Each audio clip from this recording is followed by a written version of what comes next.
নমস্কার বন্ধুরা, আমি নিশার কিচেন হাউজে আপনাদের সবাইকে স্বাগত।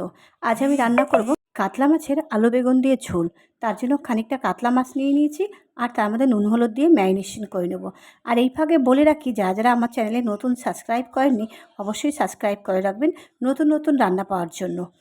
আর এদিকে মাছটাকে আমি হাত দিয়ে ভালো করে ম্যারিনেট করে নিয়েছি।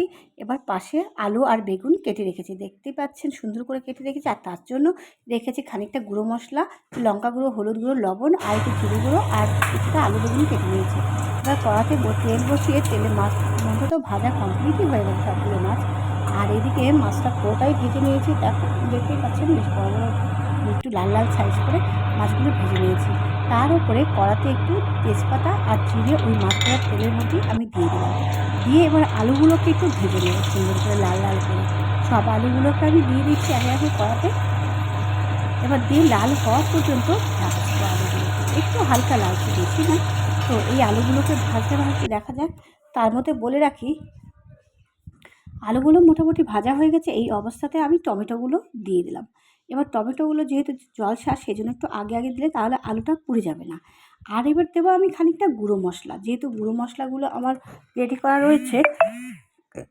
এবার ভালো করে একটু নাড়াচাড়া করে নেব, একটু টমেটো হালকা ভেজে নেব। এবার গুঁড়ো মশলাগুলো সব দিয়ে দিলাম।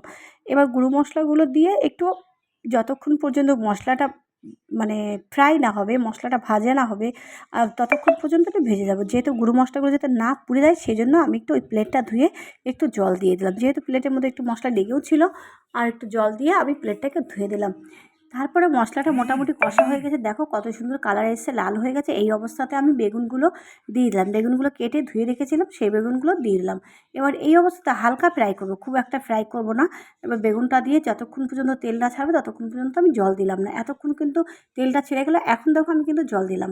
যেহেতু জলটা না দিলে তো বেগুনটা সেদ্ধ হবে না, সেই জন্য জল দিয়ে এবার জলটা ঢাকা দিয়ে দেবো। যতক্ষণ না ফুটবে ততক্ষণ পর্যন্ত অপেক্ষা করব।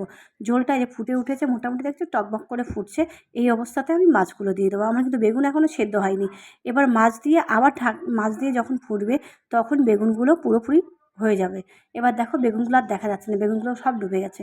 এই অবস্থাতে মোটামুটি আমার রান্নাটা কমপ্লিট হয়ে গেছে। অবশ্যই আপনারা ট্রাই করুন, এইভাবে খেয়ে দেখবেন সত্যি একদম পাতলা ঝোল, বাচ্চা থেকে বড়, রোগী, পেশেন্ট সবাই খেতে পারবে। তো আপনাদের সবাইকে, সকলকে আমার অনেক অনেক ভালোবাসা রইলো, আন্তরিক ভালোবাসা, অভিনন্দন। এবং আপনারা অবশ্যই একবার ট্রাই করবেন। আর টাটা, ধন্যবাদ সবাইকে।